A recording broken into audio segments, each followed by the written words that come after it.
Salut à tous! Cette semaine, exceptionnellement, nous sommes au pied des Lettres Hollywood qui sont en pleine rénovation, une zone habituellement inaccessible. Cette semaine, on va parler du retour de l'univers Tolkien au cinéma avec le début de sa nouvelle trilogie Hobbit. On va aussi parler télé avec un gros beat pour ABC. Mais avant ça, comme d'habitude, on jette un œil aux principales sorties ciné de la semaine, ici, aux États-Unis. Can I take him for dinner after? No, come on, Mom. What if we're back by 7? What if we're back by 7? On commence avec Playing for Keeps, l'histoire d'un ancien footballeur en quête de rédemption qui décide de prendre en main l'équipe de son fils. Une famille déchirée, le lien père-fils, des bons sentiments, le tout sur fond de sport. C'est la comédie romantique américaine par excellence. Petite variante, il s'agit bien de football, oui, de soccer, comme on dit aux États-Unis. Et voir du foot dans un film américain, rien que pour ça, on adore. À l'affiche, Gerard Butler, Jessica Biel et Uma Thurman.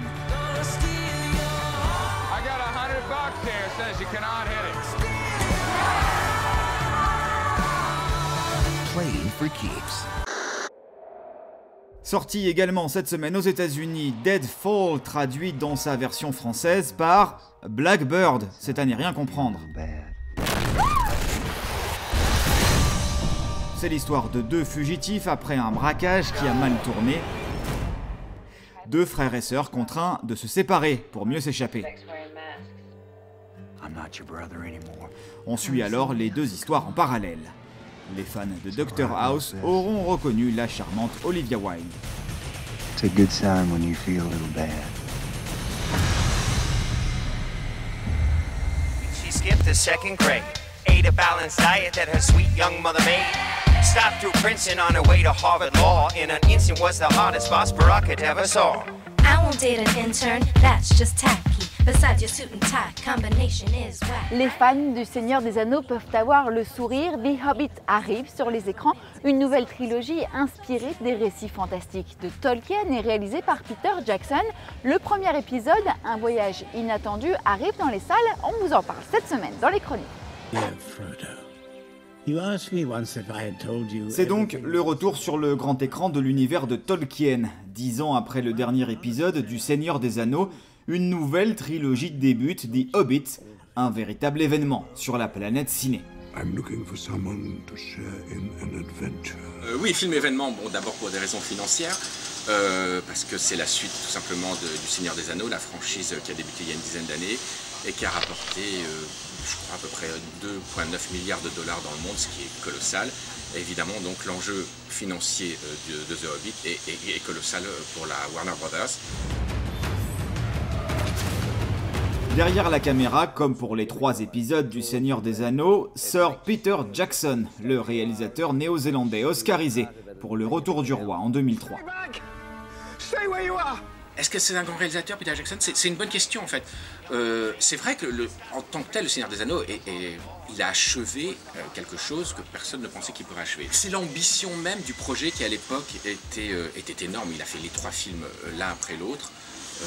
C'était quand même des super productions, adaptées d'un roman très très difficile, enfin tellement énorme et épique que les gens avaient du mal, les fans notamment avaient du mal à imaginer comment cela serait retranscrit à l'écran.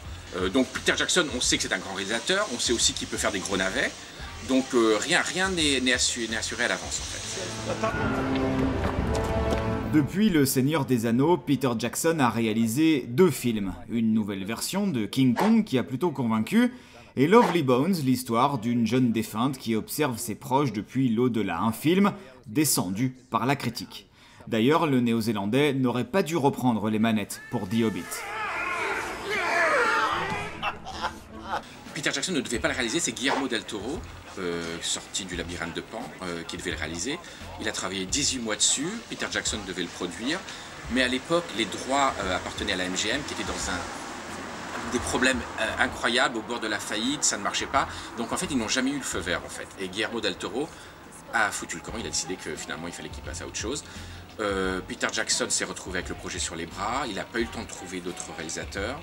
Les coûts étaient déjà quand même assez importants et finalement, sous la pression des studios, donc de New Line, de Warner Brothers notamment, il a décidé de réaliser lui-même le film.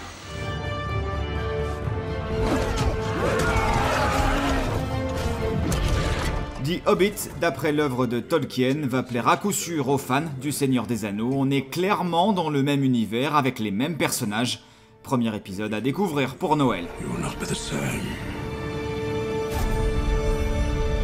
My name is Bilbo Baggins. Bagginses.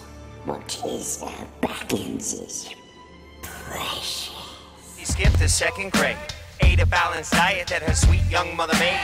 Stopped through Princeton on her way to Harvard Law. Et un peu d'actu télé avant de se quitter avec la grosse déception pour la chaîne ABC qui croyait beaucoup en Last Resort, une série tournée à Hawaï qui mettait en scène l'équipage d'un sous-marin de l'US Navy pris en chasse par l'armée américaine elle-même. L'intrigue était prometteuse, mais après 10 épisodes, le scénario s'est essoufflé, les audiences sont trop décevantes et la chaîne vient d'annuler la série. Le sous-marin a bel et bien coulé.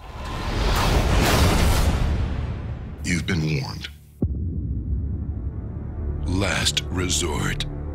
Et voilà, c'est tout pour cette fois, mais on se retrouve bien sûr la semaine prochaine, ici à Los Angeles, pour parler ciné et télé. Salut!